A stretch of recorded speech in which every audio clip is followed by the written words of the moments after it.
বিসমিল্লাহির রহমানির রহিম। আমার YouTube channel as a brothers স্কুলে তোমাদের সবাইকে স্বাগতম।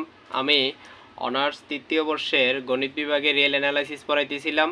এর আগে আমি তোমাদেরকে আরও 7টি লেকচার দিয়েছি। আজকে আমার 8 নাম্বার লেকচার। আমি তোমাদেরকে 4 নাম্বার অধ্যায় পড়াইতেছিলাম, infinite series of real number. এখান থেকে কিছু এক্সাম্পল দেখাইতেছিলাম কম্পারিজন টেস্টের। আজকে আমি তোমাদেরকে আরও একটা অঙ্ক দেখাচ্ছি। এটা হচ্ছে আমাদের 11 নাম্বার অঙ্ক। খেয়াল করো, 11 নম্বর অঙ্কটা দেওয়া আছে n সমান 1 থেকে infinity root over n cube plus 1 minus root over n cube. এটা 2008 এবং 2018 সালে আসছে। দেখো এই ম্যাথটা দেওয়া আছে এটা, তো আমরা এটা ধরে নিচ্ছি। আমরা জানি যে কম্পারিজন টেস্টের ক্ষেত্রে রুলসটা হচ্ছে প্রথমে যেটা দেওয়া থাকে এই অংশটারে আমরা ইউএন ধরে নিই। এবার ইউএন থেকে একটা অংশ বের করব যেটাকে আমরা বিএন ধরে নেব। দেখো এখন আমরা এটা থেকে এই অংশ থেকে আমি এন কিউব কমন নিতে পারি। এন কিউব কমন নিয়ে যদি বাইরে নিয়ে আসি, রুটের বাইরে নিয়ে আসে, তাহলে রুট এন কিউব হবে। আর ভিতরে থাকবে কি, এখানে 1 থাকবে, 1 প্লাস 1 বাই এন কিউব, আর এই রুটটারে হাফ হিসাবে দিয়ে দিছি।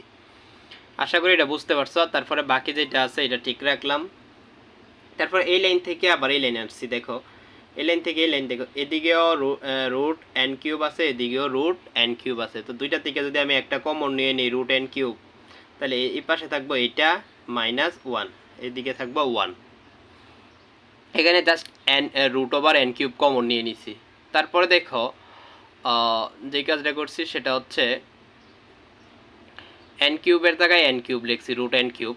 আর এই যে অংশটা, এই যে অংশটা 1 plus 1 by N cube whole to the power half, এটারে এই আকারে লেখা যায়, এই সূত্র আকারে লেখা যায়। আর মাইনাস ওয়ানের মাইনাস ওয়ান, দেখো এই ওয়ানের এই মাইনাস ওয়ানের এই মাইনাস ওয়ান লিখছি। আর এইটারে লেখা যায় এই আকারে। কোন সূত্র আমি দেখাইতেছি, খেয়াল করো। এখানে একটা সূত্র লিখছি 1 plus X whole to the power N এর সূত্র হচ্ছে 1 plus N X n into n minus 1 factorial two X square dot dot dot dot, এইভাবেই চলতে থাকবো। আর এখানে পাওয়ার হচ্ছে n, কিন্তু এটাতে পাওয়ার হচ্ছে কি হাফ। খেয়াল করো এটার পাওয়ার কিন্তু হাফ। তাইলে দেখো 1 মানে কি, এটা 1 প্লাস n, এই যে পাওয়ার লিখছি n ইন্টু এক্স। এক্স তো এখন আমাদের কাছে এইটা হিসাবে কাজ করতেছে এক্স এর জায়গায়।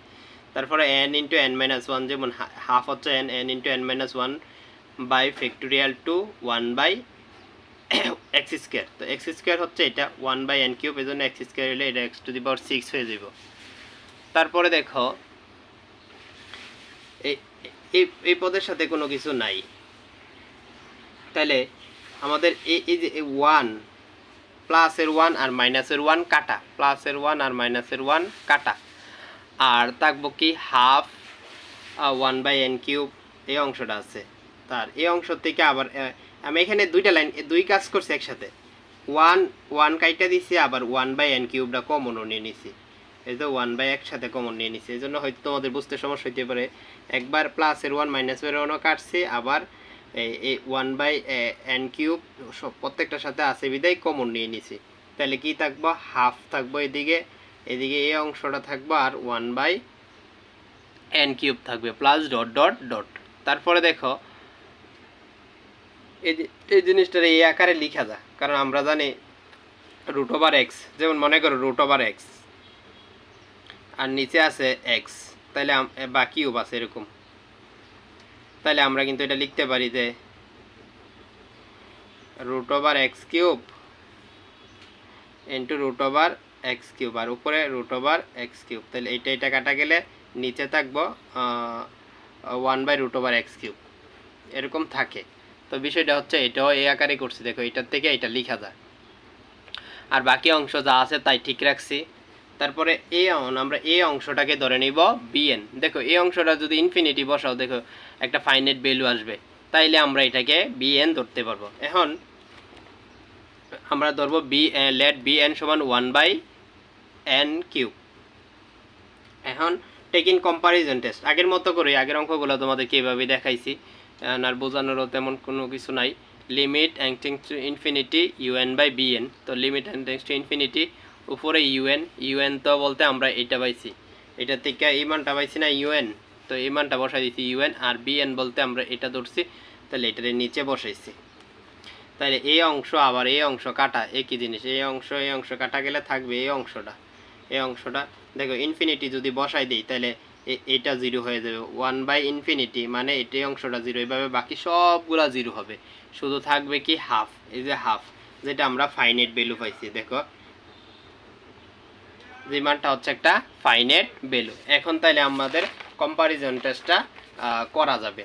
তাহলে নাও এবার আমরা বলছিলাম যদি ফাইনাইট ভ্যালু আসে কম্পারিজন টেস্টে, তাহলে আমরা এবার বিএন নিয়ে কাজ করব। নাও বিএন সমান n সমান 1 থেকে ইনফিনিটি, বিএন এর মানটা ছিল এইটা, অর্থাৎ এরকম ছিল আর কি, 1/√n³, এইটারই লেখা যায় আকারে, এইটা ছিল, এটাকে এইভাবে লেখা যায় কম্পারিং উইথ পি সিরিজ। তাহলে পি সিরিজের সাথে কি তুলনা করলে এটা কী হবে, 1/n⁴p, যেখানে পি এর মান হচ্ছে 3/2, আর এটা হচ্ছে 1 থেকে বড়। আমরা জানি 1 থেকে বড় বা 1 এর সমান হইলে 1 থেকে বড় হইলে হয় কনভার্জেন্ট, আর 1 এর সমান বা 1 থেকে ছোট হইলে হয় ডাইভারজেন্ট। যেহেতু পি এর মান 1 থেকে বড়, তাহলে এটা হবে কি কনভার্জেন্ট। সুতরাং বিএন সমান কনভার্জেন্ট, হেন্স ইউএনও কি হবে কনভার্জেন্সি হবে, অর্থাৎ আমাদের যে ম্যাথটা দেওয়া ছিল এটা হবে কনভার্জেন্ট।